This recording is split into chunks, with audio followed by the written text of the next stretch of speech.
Hello mga kasembot! Magandang gabi! So magluluto po ako ng aming dinner at ito ay tinolang manok. So first thing, meron tayong kawali at mantika.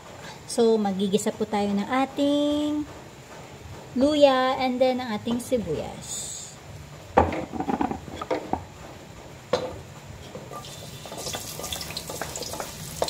So ayan, igisa lang natin tapos palabasin lang natin yung aroma ng luya bago natin i-add yung sibuyas.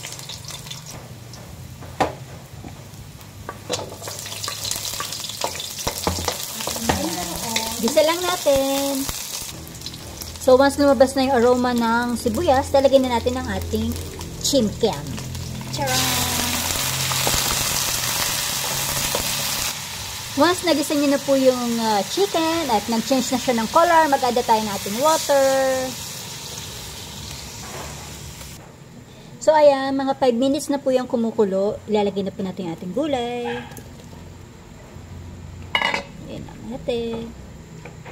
So, ayan, once na cook na po yung chicken and yung vegetable, maglalagay po ako ng chicken cubes, pepper. Mahilig ako sa pepper. Alayin lang natin. And patis. Lagyan pa natin malunggay. So, ayan, luto na siya. So, ang gagawin ko, since hindi ko makain mga anak ko, mag-aama ko ng chicken na basa. Like this. Gusto nila is always crispy. So, papry ko lang siya. So, tatanggalin ko lang siya dyan to dry. Then, I fry. So, ayan, papry na pa natin.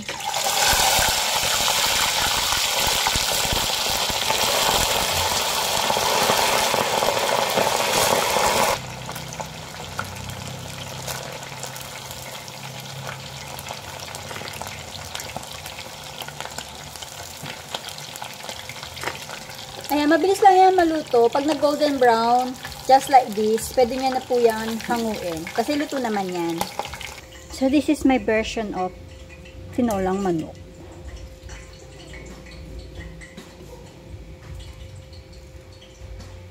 So, if you like it, try nyo na.